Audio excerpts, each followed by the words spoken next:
Guys, good morning. Nandito po tayo ngayon sa Burias Island pa rin. So, mag-mimekaniko po tayo sa ngayon. Ayusin ko po itong motor. At sasamantalahin po natin habang nandito pa po tayo. Bali, ito yung service ng papa ko dito sa Burias Island. So, may problema kasi kaya ayusin ko muna. Ipakita ko lang po sa inyo kung ano po ang problema po nito.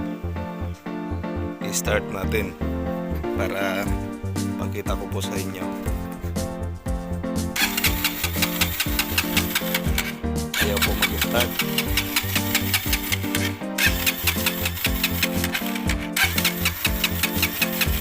So, titingnan po natin kung ano po yung problema. I-choke natin.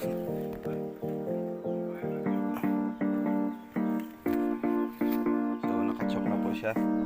Naka-choke na siya, guys. Subukan natin i-start.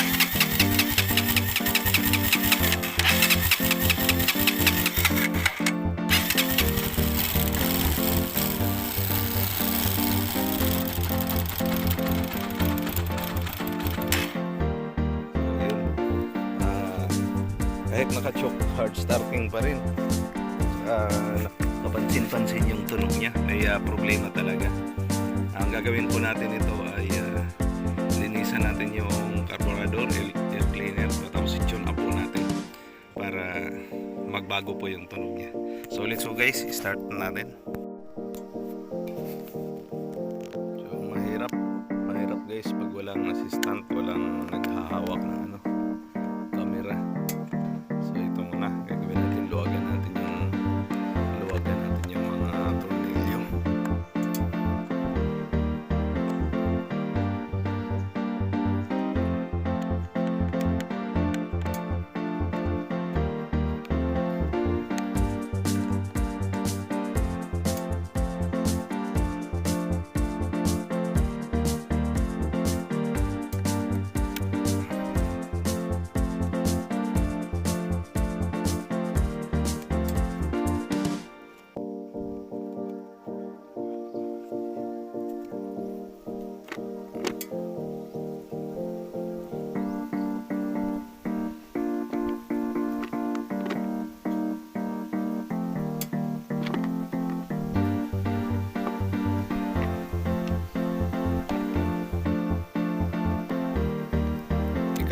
Mekaniko yung mga galawan natin, guys.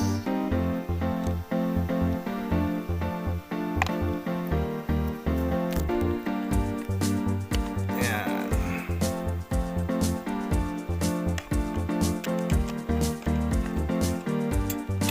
Motorcycle mechanic si Katurman. Yun. Baka mahirap siyang i-start dahil mayroong itong dahilan. Yan, ito pala. Kaya pala mahirap i-start. May ipis na patay. May ipis na bulok sa loob.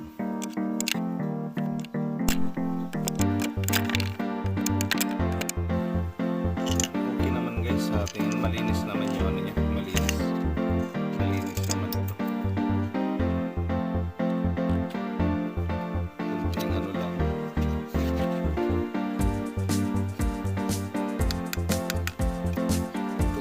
Wag lang nito, guys, wala namang problema. Hindi talaga ito yung hindi yung problema niya. Ang problema nito ay carburetor. So tanggalin natin itong carburetor. Maglilinis tayo ng carburetor, guys.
na guys, balik na natin.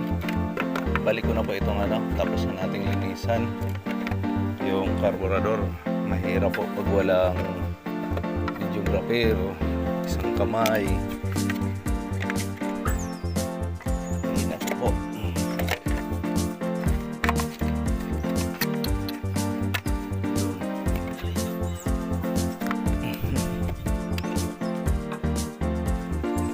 Yun. Try na po natin start.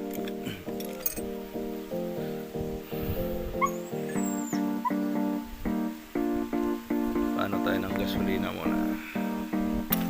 Start. Okay.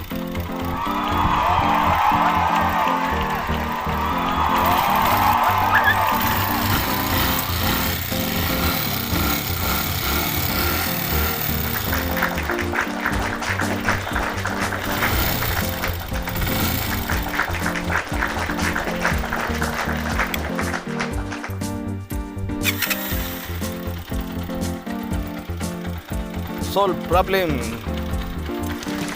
Goodbye hard starting.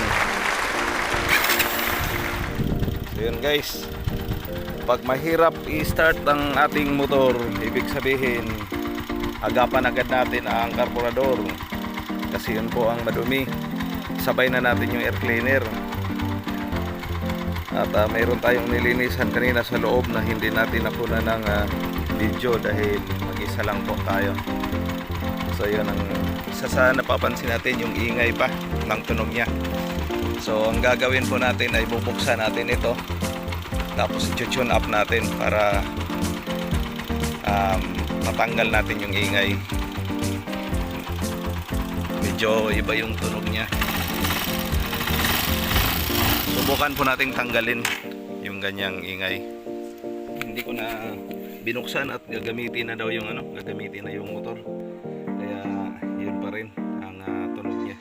So at least nalaman natin na yung problema niya ay sa carburetor talaga madumi, kaya mahirap siyang i-start, hard starting siya. So ganun lang po guys, hanggang dito na po muna tayo at gagamitin po kasi itong service, kaya di po tayo makapag tune up. So maraming salamat sa panonood guys. At sa mga di pa po nakapag-subscribe, please subscribe po muna at pakihit ng notification bell para po ma-notify po kayo sa susunod po natin ng mga update. Maraming salamat po.